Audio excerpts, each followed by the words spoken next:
Before you see this next video, I didn't realize last night that I actually hit stream as well as record. And so I woke up to like a 45-minute thing. I didn't even want to watch it. It had 15 views. I was just like, yeah, I'm deleting it. It's kind of funny and embarrassing at the same time. But I hope you enjoy my new show, Tech 5. What is up, YouTube? My growing friends and family. Yes, you're wondering, where's my page that shows that I'm going to call a scammer today? Well, I am not. Though the next time I do it, I'll definitely have the face cam on. But I am introducing a new show called Tech 5, where I've picked 5 different tech subjects that I want to talk about, or something I found on the internet that I think is really cool. I will be putting all my websites in the description below so that you guys can go and visit the sites that I pulled the information out of, because I want to give them credibility because I found it from their sites and did not make it up. Anyway, let's begin.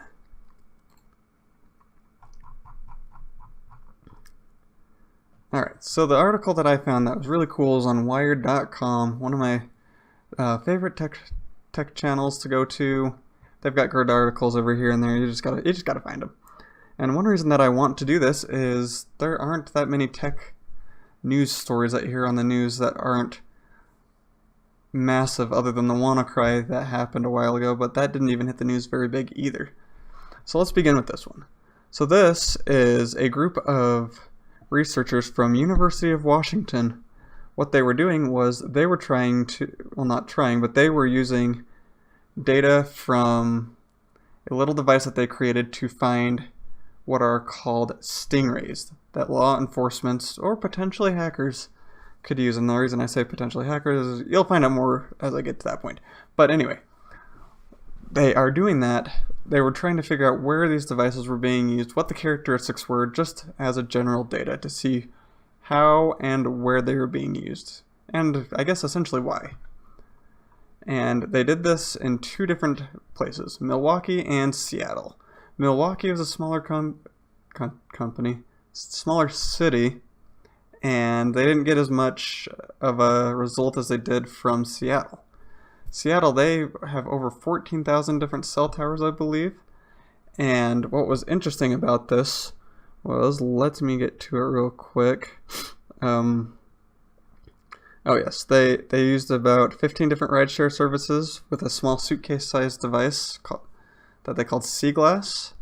This was their device that they were using to capture information from each cell tower as the driver passed. They used a little Raspberry Pi. If you guys don't know what that is, it's about a credit card-sized computer. Very, very small, but very, very useful. They're only $35 and they're fantastic to use. I've used a few of them myself. But what they were using those for was to capture information from those cell towers. And they wanted to figure out, what the characteristics of a stingray was and where the locations were. They found a couple locations as like the SeaTac airport or one of the government offices in Seattle. And I know that Wired went out to, talk with those people, but there was no immediate response from them, which would make sense. I mean, why would they want to say, hey, yeah, we're using this kind of stuff? No. This kind of thing may concern you because it is a tower that intercepts your cell phone signal as it goes to the tower, or just becomes its own tower as itself and then broadcasts. It does install a little bit of malware on your phone so that it can pull your data. Yes, that does sound a bit concerning, which is why a lot of people would probably want to use a VPN, a virtual private network that encrypts your data, because you really don't know if your cell phone's going to be hit on those stingrays. So they have 3 different outliers that they found in the 2 months that they found that. Like it says, Milwaukee was too sparse, but they only had 6 of the 15 drivers in that area. But they found some in the Seattle Office of Customs and Immigration Services. I mean, you would think that would be a prime point for that, seeing where those immigrants are coming in and who they're talking to, especially with all the awful terror attacks that have been happening today. And what they did find was 96% of the data showed that towers normally transmitted one signal. But on the other end, the tower that they were, researching, that they had found that kind of stood out amongst them, was one that would change about 6 different signals, which would make sense because there are a whole bunch of different cell providers out there. thought that was very interesting. And another one, there is, let's see, I'll highlight this right here. The team spotted clues of a possible stingray near the SeaTac airport. Amidst thousands of readings at that location appeared to come from a stable nearby towers. They found the signal had an entirely unique identifier. Now, to the normal person, your phone probably wouldn't quite understand the difference, but to the data they showed, that sticks out probably like a sore thumb. And interestingly, maybe I'll do a follow-up on this video and figure out what was going on in that area around April 9th of 2016. I'll do a little bit of digging. The third was West Seattle neighborhood. They matched the identifiers of the tower that they spotted over near the airport, I'm sure. And, they also say that it could be a false positive. The researchers concede that they don't have any hard evidence that the stingray was being used there or the airport. Now, they did try to contact those officials, and of course they denied it. But they could be, telling the truth, or they are not allowed to disclose it. So that makes it a very interesting case. But it also could be hackers. We have a lot of sketchy fellers out there. That is one instance. There's kind of a picture of what they put in the person's trunk. I mean, nothing big, but quite expensive equipment. Like I said, Wired reached out to them, and they said they don't have those, which of course they would, and they declined to comment as well, which is probably something that they're not allowed to discuss. That is one of the 5. Let's go on to number 2. The blue screen of death helped stop the Windows XP Cs from the WannaCry. What I found out interesting about this is most Windows XP machines, for one thing, they're not very powerful. Your smartphone today, I run a Galaxy S7 Edge, has more computing power in it in most ways than a Windows XP machine.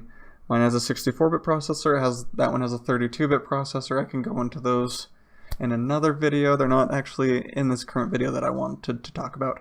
But if you read right here, according to the new research of the cybersecurity experts at Crypto, installing WannaCry on these running XP machines isn't as effective as they previously believed. Kind of makes me laugh. In tests of the versions of Windows, researchers discovered that repeated attempts to affect these machines caused them to crash. So because it caused them to crash, they were not able to encrypt the data, therefore causing the restart, and the computers were perfectly fine. I mean, to be clear, they are vulnerable to the Eternal Blue, which was the SMB hack that allows them to access the computer. But, a lot of it caused unexpected blue screens of deaths. So in this case, the blue screen of death was something happy to see. It doesn't happen very often. My next story, number 3. This one I thought was cool because it involves something about technology that you don't hear about very often. Drones replanting trees. There was a little video I watched about this, which was really cool. These drones are massive. They're probably the size of a small dinner table for like 2 people. But what they did was a lot of them had, spray to make sure that the crops were fine. Well, the trees were fine. Keep them healthy with whatever plants like to eat. And another one had kind of like a paintball mechanism, and it shot the seeds straight into the ground. Shot the seeds straight into the ground. Can't talk. It's also about 2 a.m. I thought this was really cool, especially because there's a whole bunch of ground that these guys are trying to cover. Take a look at that big drone. That's one of them. That one does the sprays right there. I thought that was pretty cool. They do all that, and they also do the data. It's not, you don't see too many, well, there's a lot of technology that is going on, and I really liked what the creators of this were saying, that, they want to do something in this world, why not do something that's going to rebuild it, which this is one thing that I thought was awesome. If I can find, I don't think I have a picture of it, maybe my next video I'll follow up with that and we'll take a look at that. Alright, on to something kind of ridiculous. This. Why? Who creates a fidget spinner app and they already have 7 million downloads. I don't know what to say. Maybe I will test it and I'll do a video of it, and then I'll probably be addicted to it. I don't want to be, but I probably will. But I'll only do it if the majority of the watchers of this video want me to do it. I mean, I'm not going to do it on my free will, but if you vote for me to do it, I'll do it. I mean, look at this. Gonna mute that. Look, an iPhone. A proper use of an iPhone. I'm just kidding, iPhone users. Kind of cool, but also a very expensive fidget spinner. I don't want to pay for that. I mean, goodness. That poor piece of technology. I kind of always cringe when that happens. And the last topic that I want to talk about is, let me type this up, SSD versus HDD. Why? I get a lot of questions when people ask me, why is my computer slow? What can make it faster? 99% of the time, your processor is moving faster than your hard drive can read or write. A spindle hard drive, kind of like a CD. It's spinning and you've got the little reader and it's trying to read the lines, read the grooves, make everything, I don't know, it's basically reading. I mean, yeah, it's going at 5,400 RPMs or 7,200 RPMs, but that's still not fast enough. Let's take a look at this picture right here. On the right is an SSD. On the right is a hard drive with a spindle in it. As you can see right about there, there's a kind of where the platters sit. The reason for the SSDs are they are flash memory, kind of like your phone or a memory card. They move instantly faster, read and write speeds are insanely better. It's what I use on all my computers, and makes a difference in your productivity, including boot up time and application time. Now, with desktops, you can put an SSD as your operating system drive so that you can maneuver through your operating system fast, and an HDD or hard drive disk for your pictures and media. This is a very good thing to have, seeing as spindles still have a little bit longer lasting time than SSDs, but right now they're doing pretty dang good.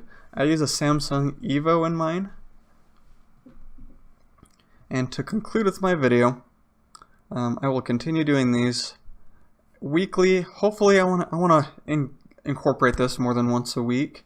I do have more scammer videos coming out. I will do some gaming videos, but it's up to you to decide. What do you want to see me do? Do you want to see me do more scammers? Do you want to see me do more type of reviews like this? I will be happy to go in depth into anything. This is kind of my passion. I love learning, and you find some very interesting things when you're searching the internet for this kind of stories. Other than that, that is all I have to say. Thank you all for watching.